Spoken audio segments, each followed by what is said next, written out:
उत्तर प्रदेश का एक छोटा गांव तिलसुबा। गांव में एक विशाल सदियों पुराना बरगद का पेड़ है जिसे लोग पिशाचवट कहते हैं। कहा जाता है कि इस पेड़ के नीचे रात को रुकने वाला कोई भी व्यक्ति जिंदा नहीं बचता। यह कहानी रघु नाम के एक नौजवान की है जिसने इस चेतावनी को नजरअंदाज किया और इसका खौफनाक अंजाम भुगता।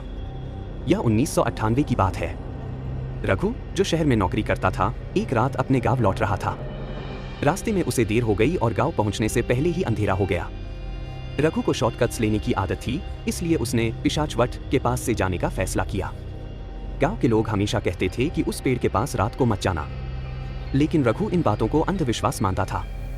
रघु जब बरगद के पास पहुंचा तो रात का समय था।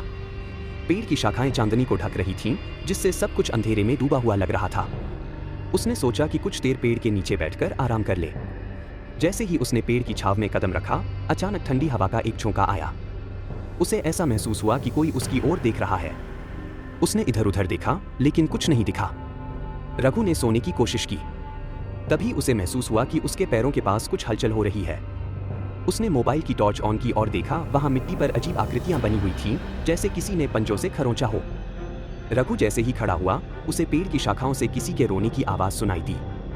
उसने ऊपर देखा तो एक महिला सफेद साड़ी में लटकी हुई थी। उसकी आंखें जलते कोयले की तरह लाल थीं। महिला ने रघु की ओर देखा और गुस्से से कहा, तुमने मेरी शांति भंग की है, अब तुम्हें इसकी सजा मिलेगी।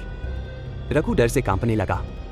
उसने वहां से भागने की कोशिश की, लेकिन जैसे ही उसने कदम उठाया, पेड़ की जड़ें उसकी टांगों में लिपट गईं। वह चीखने लगा, लेकिन उसकी आवाज किसी ने नहीं सुनी। सुबह जब गांव के लोग उस रास्ते से गुजरे तो उन्होंने रघु को पेड़ के नीचे बेहोश पाया। उसके चेहरे पर डर और तकलीफ साफ झलक रही थी। उसकी त्वचा पर पेड़ की जड़ों के निशान थे। रघु ने होश में आने के बाद जो बताया, वह गांव वालों के लिए नया नहीं था। उन्होंने उसे बताया कि वह महिला उस पेड़ से जुड़ी हुई एक पुरानी आत्मा है। वर्षों पहले उस महिला ने पेड़ के नीचे अपने बच्चों के साथ खुदकुशी कर ली थी। तब से उसकी आत्मा वहीं भटक रही है। गांव के लोग आज भी कहते हैं कि पिशाचवट के पास रात को जाना सख्त मना है। जो इस चेतावनी को नजरअंदाज करता है, उसे मौत का सामना करना पड़ता है।